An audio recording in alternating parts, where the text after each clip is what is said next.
ಈ ಬುರುಡೆ ಗ್ಯಾಂಗಿನ ಸಮೀರನ ಹಾಗೆ ಮತ್ತೊಬ್ಬ ಅಭಿಜಿತ್ ದೀಪ್ಗೆ ಈ ಸೋಷಿಯಲ್ ಮೀಡಿಯಾದಲ್ಲಿ ಸಿಗುವಂತಹ ಕಾಕ್ರೋಚ್ಗಳನ್ನೆಲ್ಲ ಅದು ಹೇಗೆ ತುಂಬ ಸುಲಭವಾಗಿ ಬಕರಗಳನ್ನಾಗಿ ಮಾಡ್ಬೋದು, ಮೂರ್ಖರನ್ನಾಗಿಸ್ಬೋದು ಅಂತ ನಿಮ್ಮನ್ನು ನೀವೇನೆ ಮತ್ತೆ ಸಾಬೀತುಪಡಿಸ್ಕೊಳ್ತಾ ಇದ್ದೀರ.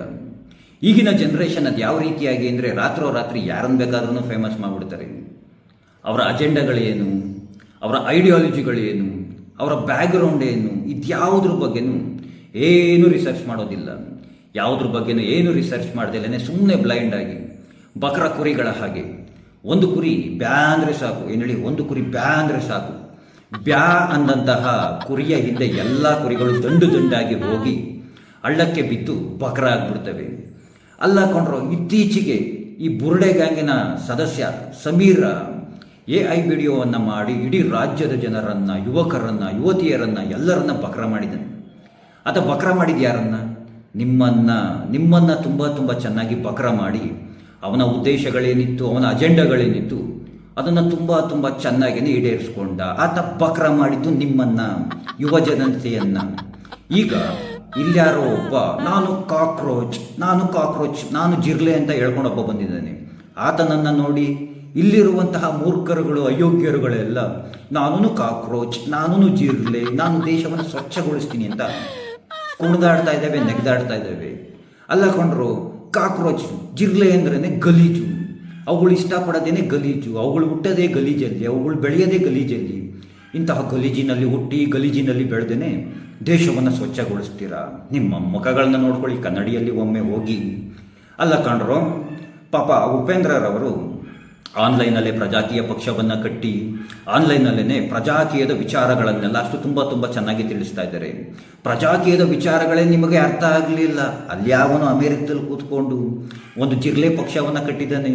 ಆ ಜಿರ್ಲೆಯ ಪಕ್ಷದ ವಿಚಾರಗಳು ಸರಿಯಾಗಿ ಗೊತ್ತಿಲ್ಲ. ಆತ ಉಗ್ರಗಾಮಿ ಸಂಘಟನೆಗಳ ಜೊತೆಯೆಲ್ಲ ಲಿಂಕ್ ಇಟ್ಕೊಂಡಿದ್ದಾನೆ. ಈ ಜಿರ್ಲೆ ಪಕ್ಷದ ವಿಚಾರಗಳನ್ನೆಲ್ಲ ತುಂಬ ಚೆನ್ನಾಗಿ ತಿಳ್ಕೊಂಡ್ಬಿಟ್ಟು ಆತನನ್ನು ಬೆಂಬಲಿಸ್ಕೊಂಡು ಕೂತಿದ್ದೇವೆ. ನಿಮ್ಮನ್ನು ನೋಡ್ರೆ ನಗದಲ್ಲಿ ಇನ್ನೇನು ಅನ್ಬೇಕು. ಈಗ ಜಿರ್ಲೆ ಹಿಡ್ಕೊಂಬಂದವನೇ ನಾಳೆ ಇಲಿ ಹಿಡ್ಕೊಂಬತ್ತಾನೆ, ಇನ್ನೊಂದಿನ ಹೆಗಣ ಹಿಡ್ಕೊಂಬತ್ತಾನೆ. ಹೊಡ್ಕೊಂಡು ಕೂತ್ಕೊಳ್ಳಿ ಅದನ್ನು. ಇಲಿ, ಹೆಗಣ, ಸೊಳ್ಳೆ, ಹಂದಿ, ಗಲೀಜು ಪಲೀಜು ಅಂತ ಅಂದ್ಕೊಂಡು ನೀವುಗಳೆಲ್ಲ ಜೆನ್ಸಿ ಅಂತೆ. ಎಂತ ಜೆನ್ಸಿ ಅಂತೆ? ಜೆನ್ಸಿ ಇರೋಚಿಗಿದ್ರೆ ಯಾವ ರೀತಿಯಾಗಿ ಆಗುತ್ತೆ ಗೊತ್ತಾ ಅಂತ. ನಿಮ್ಮನ್ನೆಲ್ಲ ಜೆನ್ಸಿ ಅನ್ನಲ್ಲ, ನಿಮ್ಮನ್ನು ನೋಡಿ ನಗ್ತಾರೆ. ಅಲ್ಲಿ ಅವನ ಒಬ್ಬ ಹೇಳ್ತಿದ್ದ, ಏನದು CJP ಅಂತೆ, ಕಾಕ್ರೋಚ್ ಜನತಾ ಪಾರ್ಟಿ ಅಂತೆ. ಈ ಕಾಕ್ರೋಚ್ ಜನತಾ ಪಾರ್ಟಿಯನ್ನು ನೋಡಿ BJP ಆ್ಯಂಡ್ RSS ಬೆದ್ರು ಬಿಡಿದಾರಂತೆ, ಬೆವರಿತಿದೆಯಂತೆ.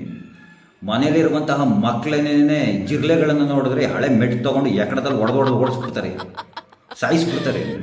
ಇನ್ನು ಮನೆಯಲ್ಲಿರುವಂತಹ ಹೆಂಗಸರುಗಳು ಹಳೆ ಪೊರಕೆ ತೊಗೊಂಡು ಬಡ್ಬಿಟ್ಟು ಸಾಯಿಸ್ಬಿಡ್ತಾರೆ. ಅಂಥದ್ರಲ್ಲಿ ಈ ಕಾಕ್ರೋಚ್ಗಳನ್ನು ನೋಡಿ ಎದುರ್ಕೊಂಡ್ಬಿಟ್ಟಿದ್ದಾರಂತೆ. ನೀವೆಲ್ಲ ಕಾಕ್ರೋಚ್ಗಳು ಯಾವ ರೀತಿಯಾಗಿ ಗೊತ್ತಾ? ಈ ಮಳೆ ಬಂದಾಗ ನೆಲದಿಂದ ಹುಟ್ಟುವಂತಹ ಈ ಇರುವೆ ಚಿಟ್ಟೆಗಳಿದ್ದ ಹಾಗೆ. ಅಲ್ಲಿ ಯಾವನೊಬ್ಬ ಬೆಂಕಿ ಹಚ್ಚಿರ್ತಾನೆ, ನೆಲದಿಂದ ಹುಡ್ತೀರ, ಒಂದು ಸೀಸನ್ನಲ್ಲಿ ಮಾತ್ರ ಹುಡ್ತೀರ. ಮಳೆ ಬಂದಾಗ ರೆಕ್ಕೆ ಬರುತ್ತೆ, ಹಾರ್ತೀರ. ಅಲ್ಲಿ ಯಾವನೋ ಬೆಂಕಿ ಹಚ್ಚಿರ್ತಾನೆ, ಬೆಂಕಿ ಹತ್ರ ಹೋಗಿ ತುಪ್ಪಕ್ಕಂತ ಬಿದ್ದುಬಿಟ್ಟು ಸಾಕೋಗ್ಬಿಡ್ತೀರ. ಅಷ್ಟೇ ನಿಮ್ಗಳ್ದೆಲ್ಲ, ಇನ್ನೇನು ಇಲ್ಲ. ಯಾರನ್ನಾರು ಒಬ್ಬನ ಬೆಂಬಲಿಸಬೇಕಾದ್ರೆ, ಅವ್ರ ಹಿಂದೆ ಹೋಗಬೇಕಾದ್ರೆ ಅವರ ಹಿನ್ನೆಲೆಗಳೇನು, ಅವ್ರು ಯಾಕೆ ಈ ರೀತಿಯಾಗಿ ಮಾಡ್ತಾ ಇದ್ದಾರೆ, ಅವರ ಅಜೆಂಡಾಗಳೇನು, ಅವರ ಐಡಿಯಾಲಜಿಗಳೇನು, ತಲೆನಲ್ಲಿ ಬುದ್ಧಿ ಇದ್ದರೆ ಒಂದು ಸ್ವಲ್ಪ ಉಪಯೋಗಿಸಿ ನಂತರ ಫಾಲೋ ಮಾಡಿ. ಅದೆಷ್ಟು ಜನ ಓಡ್ ರೈಡ್ ಇದೆಯೋ ಗೊತ್ತಿಲ್ಲ.